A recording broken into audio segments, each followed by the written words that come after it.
अब अपनी लाइफ का 1 मिनट रिवाइंड करो और सोचो।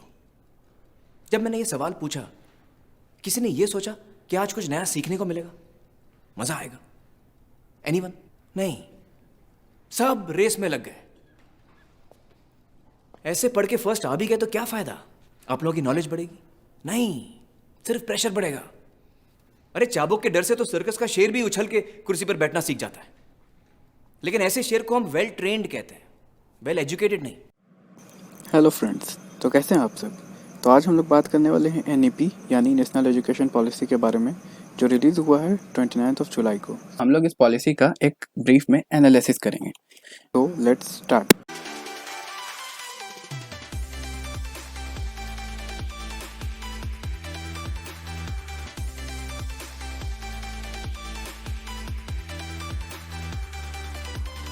तो फ्रेंड्स, न्यू एजुकेशन पॉलिसी जो है उसे एक होलिस्टिक अप्रोच के साथ बनाया गया है, जिसमें एकेडमिक, वोकेशनल, करिकुलर एक्टिविटीज़ और एक्स्ट्रा करिकुलर एक्टिविटीज़ सबको इक्वल फुटेज दी गई है। और पूरा फोकस ये किया गया है कि बच्चों का जिस एरिया में इंटरेस्ट है उस एरिया में वो अपना इंटरेस्ट डेवलप कर सके, ताकि स्कूल और कॉलेज से निकलने के बाद वो रियल वर्ल्ड के लिए रेडी रहें। तो सबसे पहले हम लोग देख लेते हैं launch and aim. Information and broadcasting minister Prakash Javadekar and minister of human resource development Ramesh Pokhriyal इस पॉलिसी को अनाउंस किए हैं। ठीक है, कब अनाउंस किए? 29 जुलाई 2020 को 4 बजे। ठीक है, और इसका एम क्या है? तो एम है to make India a global knowledge super power. मतलब ठीक है, अब कुछ हिस्ट्री के बारे में बात कर लेते हैं कि ये जो ट्रांसफॉर्मेशन अभी किया गया है उससे पहले कब कब और कौन कौन से ट्रांसफॉर्मेशन हुए हैं। ठीक है, तो सबसे पहला जो ट्रांसफॉर्मेशन हुआ था फ्रेंड, वो हुआ था 1968 में ड्यूरिंग इंदिरा गांधी गवर्नमेंट। जिस समय इंदिरा गांधी का गवर्नमेंट था तो उस समय एजुकेशन में पहला ट्रांसफॉर्मेशन किया गया था। ठीक है, दूसरा जो ट्रांसफॉर्मेशन किया गया था फ्रेंड वो 1986 ड्यूरिंग राजीव गांधी गवर्नमेंट। तो दूसरा जो ट्रांसफॉर्मेशन किया गया था वो 1986 में राजीव गांधी के गवर्नमेंट में किया गया था। ये जो दूसरा ट्रांसफॉर्मेशन था इसमें मॉडिफिकेशन किया गया था 1992 में bye PV Narasimha Rao government. ठीक है, लेकिन सिर्फ मॉडिफिकेशन किया गया था, इसको चेंज या ट्रांसफॉर्म नहीं किया गया था। ठीक है, तो अब 34 इयर्स के बाद यानी 2020 में फिर से ट्रांसफॉर्म किया गया है ड्यूरिंग नरेंद्र मोदी गवर्नमेंट। ठीक है, तो ये तीसरा ट्रांसफॉर्मेशन है और ये 34 इयर्स के बाद हुआ है। ठीक है, 1986 से लेके 2020 के बीच में 34 इयर्स का गैप है, तो 34 इयर्स के बाद ये थर्ड ट्रांसफॉर्मेशन आया है। ये जो थर्ड ट्रांसफॉर्मेशन हुआ है फ्रेंड्स, इस थर्ड ट्रांसफॉर्मेशन के जो रिकमेंडेशन कमेटी थी, वो कमेटी को लीड कर रहे थे हमारे फॉर्मर इसरो के चीफ डॉक्टर के कस्तूरी रंगन। तो ये हमारा history of transformation of friends. तो चलिए अब आगे बढ़ते हैं और देखते हैं हाइलाइट्स ऑफ एनईपी कि इस एनईपी के क्या क्या हाइलाइट्स हैं। तो सबसे पहले जो हाईलाइट है फ्रेंड वो है HRD ministry not renamed as ministry of education. मतलब जो हमारा एचआरडी मिनिस्ट्री था पहले, उसका नाम बदल के अब मिनिस्ट्री ऑफ एजुकेशन कर दिया गया है और इसके मिनिस्टर हमारे रमेश पोखरियाल जी रहेंगे। मतलब रमेश पोखरियाल जी को as a education minister appoint किया जाएगा। ठीक है, सेकेंड जो मेन हाईलाइट है वो आपका GDP investment in education to increase from 1.6% to 6%। हमारी गवर्नमेंट ने ये हमें यकीन दिलाया है कि जो जीडीपी इन्वेस्टमेंट है हमारे एजुकेशन में वो अभी 1.6% है, इसको बढ़ा के 6% तक कर दिया जाएगा। ठीक है, और थर्ड मेन पॉइंट ये है फ्रेंड्स कि focusing on gross enrollment ratio will be increase to 50% by 2035। मतलब जो भी इनरोलमेंट होते हैं उन ग्रॉस इनरोलमेंट में 50% तक की बढ़ोतरी का प्रॉमिस किया गया है बाय 2035 तक। तो ये जो है वो हमारे मेन हाइलाइट्स ऑफ एनईपी है। तो चलिए अब बढ़ते हैं आगे और देखते हैं कि स्कूल सिस्टम्स में क्या क्या चेंजेस किए गए हैं। सो चेंजेस इन स्कूल सिस्टम, तो हम लोग इसको अर्लियर वर्सेस नाउ के हिसाब से देखेंगे कि पहले क्या था चेंजेस और अब जो चेंजेस है वो क्या किया गया है। तो पहले क्या था कि 10+2 का सिस्टम था हमारा, जिसमें हमारा 12 ईयर्स लगता था। ठीक है फ्रेंड्स, और अब क्या कर दिया गया है, अब इस सिस्टम को चेंज करके 5+3+3+4 कर दिया गया है, जिसका पूरा टोटल जो टाइम पीरियड होगा वो 15 ईयर्स का होगा। ठीक है, तो अब आप सोच रहे होंगे यहाँ पे 12 ईयर्स पहले था, अब बढ़ा के 15 ईयर्स कर दिया गया है। तो ऐसा नहीं है फ्रेंड्स, पहले क्या था कि प्रीप एलकेजी और यूकेजी को हम लोग फॉर्मल एजुकेशन में काउंट नहीं करते थे, और अब क्या है कि प्रेप एलकेजी यूकेजी को भी फॉर्मल एजुकेशन में काउंट कर दिया गया है। इसलिए पूरा जो एजुकेशन का पीरियड है वो 15 ईयर्स का कहा गया है। ठीक है, तो पहले देखिए, पहले जो 10 ईयर्स का जो हमारा पीरियड रहता था उसमें जो बच्चे पढ़ते थे वो 8 से 16 साल के बच्चे पढ़ते थे। ठीक है, और जो +2 करते थे, माने 2 ईयर्स का जो कोर्स होता था वो 16 टू 18 ईयर्स तक के बच्चे करते थे। और अब इसको 4 पार्ट में डिवाइड किया गया है। जो पहले 5 ईयर्स होंगे जो बच्चे लोग पढ़ेंगे तो उन्हें के लिए आंगनवाड़ी, प्ले स्कूल या बाल वाटिका में डाला जाएगा उसे। ठीक है, जिनकी एज 3 साल से 6 साल तक के बच्चे वहाँ पे पढ़ेंगे। ठीक है, ये पहला पीरियड होगा। दूसरा पीरियड जो 3 साल का होगा उसमें क्लास 3 to 5 तक के बच्चे पढ़ेंगे, जिनकी एज 8 से 11 साल तक के बच्चे होंगे। ठीक है, तो जो 3 इयर्स का पीरियड है उसमें क्लास 6 टू क्लास 8 तक में बच्चे पढ़ेंगे जिनकी एज 11 से 14 साल की होगी। ठीक है, और जो लास्ट का जो 4 इयर्स है उसमें बच्चे क्लास 9 टू 12 में पढ़ेंगे जिनकी एज 14 टू 18 इयर्स होगा। ठीक है, तो ये बेसिक चेंजेस किए गए हैं स्कूल सिस्टम में। पहले 10+2 का सिस्टम होता था जो 12 साल का होता था, और अब 5+3+3+4 का यानी 15 साल का सिस्टम कर दिया गया है। तो आइए इस 5+3+3+4 को डिटेल में जानते हैं कि ये क्या है। ठीक है, तो इस 5+3+3+4 में 4 स्टेजेस हैं। जो सबसे पहला है वो है हमारा फर्स्ट 5 इयर्स। ठीक है, इस फर्स्ट 5 इयर्स को हम लोग फाउंडेशन स्टेज भी कहेंगे। ठीक है, इस फाउंडेशन स्टेज में क्या होगा कि इसको भी 2 पार्ट में बांटा गया है। जो फर्स्ट 3 इयर्स हैं उसमें क्या होगा कि बच्चों को preparatory class Bal Vatika for children below the age of 5 years with an ECC qualified teacher. ठीक है, मतलब जिस तरह से आंगनबाड़ी होता है या फिर प्रेप स्कूल्स होते हैं उस तरह बच्चों के लिए एक प्रिपरेटरी क्लास बाल वाटिका का फॉर्मेशन किया जाएगा जिसमें 5 साल से नीचे तक के बच्चों को पढ़ाया जाएगा with an ECC qualified teacher. जो वहाँ टीचर्स होंगे वो ECC क्वालिफाइड होंगे। ECCE का मतलब है early childhood care and education system. ठीक है, ECCE सिस्टम को लॉन्च किया गया है और जो टीचर इस सिस्टम से क्वालिफाइड रहेंगे वही इन बच्चों को पढ़ा पाएंगे। यहाँ पे पढ़ाने का हॉलिस्टिक अप्रोच यूज़ किया जाएगा ताकि बच्चे ज़्यादातर प्रैक्टिकल एक्सपीरियंस से सीखें। ठीक है, तो बचपन से ही बच्चों को प्रैक्टिकल एक्सपीरियंस से सिखाने की कोशिश की जाएगी अब। ठीक है, नेक्स्ट जो 2 इयर्स रहेगा जिसमें बच्चे क्लास 1 और 2 में पढ़ेंगे उसमें क्या है कि basic literacy and numeracy for child age between 6 to 9 years. ठीक है, मतलब बच्चों का जो बेसिक लिटरेसी और न्यूमरेसी रहेगा उस पर ध्यान दिया जाएगा। ठीक है, और इस क्लास 1 में बच्चे 6 से 9 साल तक के बच्चे इसमें पढ़ेंगे। ठीक है, सेकेंड जो मेन स्टेज आएगा जो हमारा नेक्स्ट 3 इयर्स का है उसे हम लोग प्राइमरी स्टेज कहेंगे। ठीक है, इस प्राइमरी स्टेज में क्या होगा कि जो बच्चे हैं वो क्लास 3 to 5 तक पढ़ेंगे। ठीक है, और इस क्लास 3 to 5 तक में बच्चे क्या पढ़ेंगे, basic subjects like science, math, social science etcetera in mother tongue. Mother tongue को बहुत इंपॉर्टेंस दी जा रही है, तो क्लास 5 तक के बच्चों को उनके ही मदर टंग में पढ़ाया जाएगा ताकि बच्चों को सब्जेक्ट सीखने में आसानी हो और ज़्यादा से ज़्यादा बच्चे इसको समझ पाएँ। उसके बाद नेक्स्ट जो 3 इयर्स का स्टेज होगा उसे हम लोग मिडिल स्टेज कहेंगे। ठीक है, और इस मिडिल स्टेज में बच्चे क्लास 6 टू क्लास 8 तक पढ़ाई करेंगे और उसमें क्या होगा कि regional language, practical knowledge, internships and coding, मतलब जो भी बच्चों का रीजनल लैंग्वेज होगा उसे पढ़ाया जाएगा। प्रैक्टिकल नॉलेज देने की ज़्यादा से ज़्यादा कोशिश की जाएगी, इसलिए बच्चों को क्लास 6 से ही इंटर्नशिप्स और कोडिंग कराने की बात कही गई है। तो ये एक बहुत अच्छा अप्रोच है गवर्नमेंट के द्वारा कि क्लास 6 से ही बच्चों को इंटर्नशिप्स कराए जाएंगे, प्रैक्टिकल नॉलेज देने की कोशिश की जाएगी और कोडिंग पढ़ाया जाएगा। ठीक है, और उसके बाद जो नेक्स्ट लास्ट 4 इयर्स होंगे हमारे जिसको हम लोग फाइनल स्टेज कहेंगे, इसमें बच्चे क्लास 9 to 12 तक की पढ़ाई करेंगे। और इसमें क्या है कि इसका सबसे अच्छा बात है कि इसमें सब्जेक्ट सिलेक्शन दिया जा रहा है, मतलब inter disciplinary combination of subject.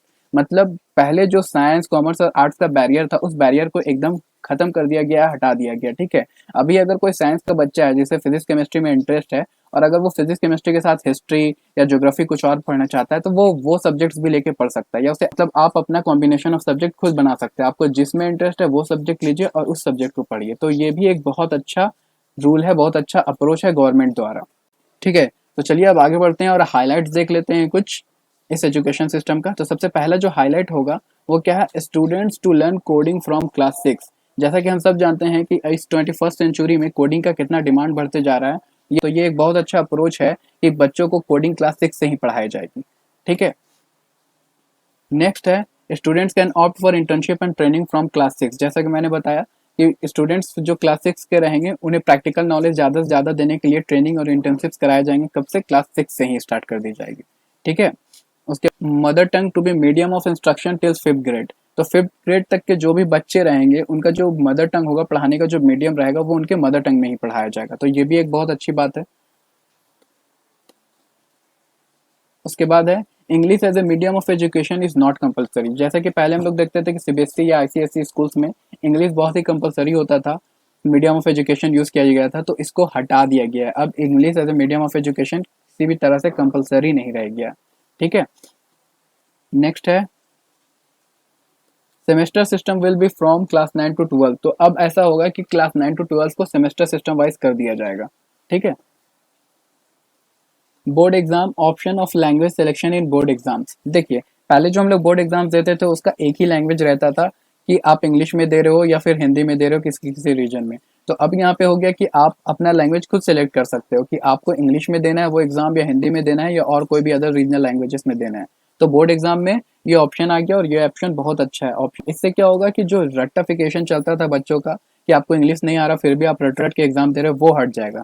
तो बच्चे ज़्यादा समझ के पढ़ेंगे और ये ज़्यादा अच्छा होगा, और फिर इससे रिजल्ट्स भी अच्छे होंगे। ठीक है। Report card will be comprehensive based on skill and capabilities. मतलब अब जो रिपोर्ट कार्ड्स बनेंगे वो स्किल और कैपेबिलिटीज के बेसिस पे बनेंगे। ठीक है। पहले जो रिपोर्ट कार्ड्स हमारे बनते थे जिसमें हमारा सिर्फ मार्क्स दिखाया जाता था, तो अब उस तरह के कोई भी रिपोर्ट कार्ड नहीं बनेगा। अब जो भी रिपोर्ट कार्ड बनेगा उसमें आपके academic, vocational, curricular activities, extra curricular activities सब कुछ दिखाया जाएगा। मतलब अगर आपका कोई रिपोर्ट कार्ड देखेगा तो उसको रिपोर्ट कार्ड से ही नॉलेज हो जाएगा कि आपका क्या इंटरेस्ट है, आपके क्या स्किल्स, आप किस सब्जेक्ट्स में अच्छे हो। तो आपका अब ऑल ओवर एक 360 degree holistic approach report card बनाया जाएगा। ठीक है। तो ये हाइलाइट्स है हमारे प्राइमरी एजुकेशन के बारे में, जो प्राइमरी एजुकेशन में चेंजेस किए गए। तो चलिए अब आगे बढ़ते हैं और देखते हैं कि हमारे ग्रेजुएशन में क्या क्या चेंजेस किए गए हैं। सो ग्रेजुएशन, देखिए पहले जो ग्रेजुएशन होता था हमारा, वो ग्रेजुएशन 3 पार्ट्स में डिवाइडेड था। ठीक है। First part, second part and third part. तो फर्स्ट पार्ट में क्या होता था कि 3 इयर्स का कोर्स होता था जिसे हम लोग सिंपल डिग्री या सिंपल ग्रेजुएशन कहते थे। सेकंड होता था 4 ईयर का कोर्स होता था, और उस 4 ईयर के कोर्स को हम लोग रिसर्च डिग्री कहते थे। ठीक है। और थर्ड होता था 5 ईयर का कोर्स, मतलब आप मास्टर डिग्री कहलाते थे। ठीक है। तो अब फ्रेंड्स, तो अब इस ग्रेजुएशन सिस्टम को पूरी तरह से चेंज कर दिया गया है, और अब क्या किया गया है, multi entry and multi exit system. इसमें क्या है कि आप जब चाहे तब एंट्री ले सकते हैं और जब चाहे एग्जिट ले सकते हैं। मतलब इसमें क्या किया गया है कि अगर आप 1 साल का कोर्स करते हैं, अगर आपका फर्स्ट ईयर कंप्लीट हो जाता है, और अगर आप इसको फर्स्ट ईयर में ही छोड़ के जाना चाहते हैं तो आपको एक सर्टिफिकेट कोर्स दे दिया जाएगा। ठीक है। मतलब 1 ईयर कंप्लीट हुआ और आप छोड़ दिए तो आपको एक सर्टिफिकेट मिल जाएगा। ठीक है। और अगर आप सेकेंड ईयर कंप्लीट करते हैं तो आपको डिप्लोमा कोर्स मिल जाएगा। ठीक है। और उसी तरह से अगर आप थर्ड ईयर कंप्लीट करते हैं तो आपको थर्ड ईयर कंप्लीशन में बैचलर डिग्री मिल जाएगी, और अगर उसी तरह फोर्थ ईयर कंप्लीट कर लेते हैं तो आपको डिग्री विद रिसर्च मिलेगी, और अगर आप फिफ्थ ईयर भी कंप्लीट कर लेते हैं तो आपको मास्टर्स डिग्री मिल जाएगी। ठीक है। इन पांचों में है कि आप कभी भी एंट्री ले सकते हैं और कभी भी एग्जिट कर सकते हैं। मतलब आप यहाँ पे ये कोई आपको पे बैरियर नहीं है कि आप पाँचों साल कंप्लीट करें। जैसे कि आप फर्स्ट ईयर सिर्फ कंप्लीट करेंगे तो सर्टिफिकेट कोर्स लेके चल जाइए। अगर आप सिर्फ 2 साल कंप्लीट किए उसके बाद छोड़ दिए तो डिप्लोमा कोर्स लेके चले जाइए। और मान लें कि आप 2 साल कंप्लीट किए उसके बाद किसी फैमिली प्रॉब्लम या किसी भी इशू के कारण आपको पढ़ाई छोड़ना पड़ा, तो आप यहाँ पे सेकेंड ईयर छोड़ के चले गए, उसके बाद आपका 1 साल गैप हुआ, तो आप जब वापस आना चाहेंगे तो आप वही थर्ड ईयर से यहीं से शुरू कर सकते हैं अपनी पढ़ाई। मतलब ये मल्टी एंट्री और मल्टी एग्जिट सिस्टम है। ठीक है। मतलब इसमें आप मल्टी एंट्री भी ले सकते हैं और मल्टी एग्जिट भी ले सकते हैं, जब चाहे छोड़ सकते हैं और जब चाहे वापस आके पढ़ाई अपना कंटिन्यू कर सकते हैं। ठीक है। जैसे पहले क्या होता था फ्रेंड कि अगर आप पहले कहीं पे भी इंजीनियरिंग पढ़ रहे हैं, ठीक है, तो इंजीनियरिंग टोटल कितना का कोर्स होता है, 4 ईयर का कोर्स होता है। तो आपको 4 कंटिन्यूअस ईयर्स आपको इंजीनियरिंग पढ़ना पड़ता था। ठीक है। आप इंजीनियरिंग को कहीं भी बीच में छोड़ नहीं सकते थे। अगर आप फर्स्ट ईयर या सेकंड ईयर कंप्लीट करके छोड़ते हैं और फिर से कंटिन्यू करना चाहते हैं तो आपको फिर से शुरू करना पड़ता था। ठीक है। उसी तरह इंजीनियरिंग के साथ साथ अगर आप मेडिकल की भी बात कर ले तो मेडिकल 5 साल का कोर्स होता है।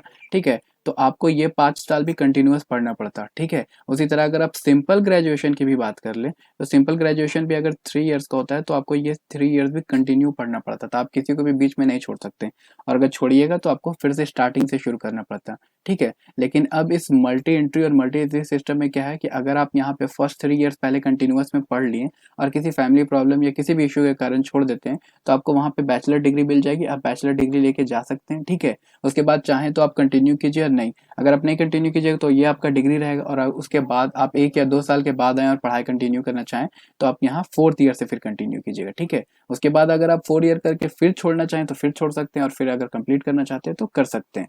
ठीक है। तो ये सबसे मेन बेनिफिट है multi entry and multi exit system का। तो ये एक बहुत अच्छा अपॉर्चुनिटी है स्टूडेंट्स के लिए कि वो जहाँ तक चाहें और जब चाहें तब पढ़ाई कर सकते हैं, जब चाहें छोड़ सकते हैं, जब चाहें वापस आ सकते हैं। ठीक है। तो फ्रेंड्स चलिए अब आगे बढ़ते हैं और इस सिस्टम के कुछ हाईलाइट्स देख लेते हैं। तो highlights for higher secondary and undergraduate. तो इसमें जो सबसे पहला हाईलाइट है फ्रेंड्स वो क्या है, 360 degree holistic report card for students. तो अब जो स्टूडेंट्स के रिपोर्ट कार्ड बनाए जाएंगे फ्रेंड्स उसमें 360 डिग्री होलिस्टिक अप्रोच का यूज़ किया जाएगा। मतलब किसी भी स्टूडेंट का अगर रिजल्ट बनाया जाएगा तो उसे हम लोग 4 लेवल में उनके परफॉर्मेंस को जज करेंगे। ठीक है। सबसे पहला लेवल में क्या है कि स्टूडेंट्स अपने परफॉर्मेंस को खुद जज करेगा। ठीक है। जिसमें वो अपने स्किल्स के बारे में बताएगा, अपने इंटरेस्ट के बारे में बताएगा, ठीक है, अपने लाइक्स और डिसलाइक्स के बारे में बताएगा, और अपने फेवरेट सब्जेक्ट्स के बारे में बताएगा कि किस सब्जेक्ट्स में वो बेहतर है, कौन सा सब्जेक्ट उसे पढ़ना ज़्यादा पसंद है। ठीक है। सेकंड लेवल में क्या होगा कि स्टूडेंट के जो फ्रेंड्स या क्लासमेट्स होंगे उनसे ओपिनियन लिया जाएगा कि स्टूडेंट किस स्किल्स में बेहतर है, किस उनके इंटरेस्ट क्या है, उनका लाइक्स क्या है, किस सब्जेक्ट में वो बेहतर है, ठीक है। इसी तरह थर्ड लेवल में क्या होगा कि ये ओपिनियंस टीचर से लिए जाएंगे और फोर्थ में ये ओपिनियन पेरेंट्स से लिए जाएंगे, ठीक है। और इन चारों को ओपिनियंस को मिला के एक हॉलिस्टिक रिपोर्ट कार्ड बनाया जाएगा, जिसका आउटकम क्या आएगा कि स्टूडेंट का प्रॉपर जो स्किल है या प्रॉपर जो इंटरेस्ट है वो पता चल पाएगा, ठीक है, कि स्टूडेंट्स को आखिर बेसिकली किस चीज़ में ज़्यादा इंटरेस्ट है, स्टूडेंट का स्किल क्या चीज़ में है, ठीक है। तो इस रिपोर्ट कार्ड के थ्रू स्टूडेंट को हेल्प मिलेगा कि उनको अपने करियर को समझने में या कौन सा करियर वो परस्यू करे वो जानने में उन्हें ज़्यादा आसानी होगा, ठीक ठीक है। सेकंड पॉइंट है आपका फ्लेक्सिबल करिकुलम। तो पहले जो करिकुलम्स होते थे हमारे वो थोड़ा टफ और हार्श होते थे, तो अब जो करिकुलम्स रहेंगे वो थोड़ा फ्लेक्सिबल बना दिया गया है, ठीक है। थर्ड पॉइंट है inter disciplinary combination of subject, ठीक है। तो जैसा कि मैंने आपको पहले भी बताया फ्रेंड्स कि अब जो है कि सब्जेक्ट का सिलेक्शन कोई भी स्टूडेंट किसी भी सब्जेक्ट को पढ़ सकता है, ठीक है। एक साइंस का स्टूडेंट अगर फिजिक्स केमिस्ट्री के साथ अगर हिस्ट्री पढ़ना चाहे या ज्योग्राफी पढ़ना चाहे तो वो पढ़ पाएगा, ठीक है। उसी तरह से अगर एक इंजीनियरिंग का स्टूडेंट है वो फैशन टेक्नोलॉजी पढ़ना चाहे या फिर डांसिंग सीखना चाहे तो वो कर सकता है, ठीक है। तो इसी तरह इंटरडिसिप्लिनरी कॉम्बिनेशन ऑफ सब्जेक्ट्स जो है वो हायर सेकेंडरी और अंडर ग्रेजुएट्स को दिया जाएगा ताकि वो अपने ही इंटरेस्ट वाले सब्जेक्ट्स को पढ़े और उसमें अच्छा करे, ठीक है। उसके बाद जो नेक्स्ट पॉइंट है वो है best universities from the world set up their campuses in India. तो ऑल ओवर जो वर्ल्ड है उनके जो बेस्ट यूनिवर्सिटीज़ है उनको इनवाइट किया जाएगा कि आप इंडिया में आइए और अपना कैंपस सेटअप कीजिए, ठीक है, ठीक है, ताकि हमारे यहाँ के भी जो स्टूडेंट है वो वर्ल्ड क्लास एजुकेशन हासिल कर सकें, ठीक है। नेक्स्ट पॉइंट आपका हो जाएगा एमफिल इज डिसकंटिन्यू, और इसी के साथ एमफिल को डिसकंटिन्यू कर दिया गया है, ठीक है। And MERU multidisciplinary education and research universities are form, MERU का फॉर्मेशन किया जाएगा। मेरू भी यहाँ पे क्या है, एक मल्टी डिसिप्लिनरी यूनिवर्सिटी रहेगा, ठीक है। जैसे कि मैंने आपको बताया कि inter disciplinary combination of subjects दिए जाएंगे, तो उसी तरह से मेरू का भी फॉर्मेशन किया जाएगा, ठीक है। जैसे कि अभी हम लोग जानते हैं कि हमारे पास आईटीज़ होते हैं या आईआईएम्स होते हैं, ठीक है। तो ये आईटीज़ में सिर्फ इंजीनियरिंग की पढ़ाई कराई जाती है, ठीक है, या आईआईएम्स में सिर्फ मैनेजमेंट की पढ़ाई की जाती है। तो अगर कोई स्टूडेंट आईटी जाता है तो उसे सिर्फ इंजीनियरिंग ही पढ़ना होता है, कोर इंजीनियरिंग, ठीक है। अगर वो स्टूडेंट इंजीनियरिंग के साथ फैशन टेक्नोलॉजी या डांसिंग या कोई भी आर्ट्स के सब्जेक्ट पढ़ना चाहे तो वो नहीं पढ़ सकता, ठीक है। तो इसीलिए मल्टीडिसिप्लिनरी यूनिवर्सिटीज़ का फॉर्मेशन किया जाएगा जिसमें हर फील्ड का एजुकेशन एक साथ प्रोवाइड किया जाएगा, ठीक है। जिसमें अगर स्टूडेंट चाहे तो इंजीनियरिंग के साथ साथ उसको अगर फैशन टेक्नोलॉजी पढ़ना है तो वो फैशन टेक्नोलॉजी भी पढ़ पाएगा, ठीक है। अगर उसको इंजीनियरिंग के साथ म्यूज़िक या डांस का शौक है तो वो इंजीनियरिंग के साथ म्यूज़िक और डांस भी पढ़ पाएगा, ठीक है। तो इस तरह से मेरू यूनिवर्सिटीज़ का फॉर्मेशन किया जाएगा। तो ये हो गए हमारे हाईलाइट्स। तो चलिए अब आगे बढ़ते हैं और फीस के बारे में कुछ बातें कर लेते हैं कि फीस में क्या बढ़ाया और क्या घटाया गया, ठीक है। तो देखिए schools and colleges can not exceed there fees beyond certain limit decided by the government. अब कोई भी स्कूल्स हो चाहे सीबीएसई हो, आईसीएसई हो या स्टेट बोर्ड्स के स्कूल हो, वो एक सर्टेन लिमिट तक ही अपनी फ़ी रख सकते हैं और जो भी फ़ी होगा वो गवर्नमेंट द्वारा डिसाइड किया जाएगा। तो जो भी स्कूल्स मनमाना जो फ़ी वसूल किया करते थे या बहुत ज़्यादा फ़ी रखते तो वो अब इस तरह से नहीं चलेगा, ठीक है। तो चलिए अब आगे बढ़ते हैं और देखते हैं कि टीचर्स के लिए इस पॉलिसी में क्या चेंजेस है। सो चेंजेस फॉर टीचर्स, तो टीचर्स के लिए एक बॉडी बनाई जाएगी जिसे NCFTE national curriculum framework for teacher education कहा जाएगा। ये बाय 2021 तक इसे डेवलप कर लिया जाएगा इस बॉडी को, ठीक है। और अब टीचिंग का जो क्राइटेरिया हो जाएगा वो क्या होगा, minimum degree qualification is equal to 4 years of integrated BEd. मतलब अब कोई भी जो टीचिंग करना चाहेंगे उनके पास मिनिमम डिग्री क्वालिफिकेशन 4 साल का बीएड का डिग्री होना चाहिए और ये लागू कर दिया जाएगा बाय 2030, ठीक है। तो ये टीचर्स के लिए रूल है, ठीक है। तो फ्रेंड्स ये था हमारा छोटा सा एक analysis about national education policy NAP 2020। तो आप हमें लाइक और कमेंट करके ज़रूर बताएं कि आपको ये वीडियो कैसा लगा। तो आज का वीडियो यहीं तक है, तो thank you and stay home and stay safe. So friends, I hope you liked the video. If you liked the video, then hit the like button and share it with your friends, schoolmates and classmates. And don't forget to subscribe the channel. Okay friends, bye for now. Stay home, stay safe.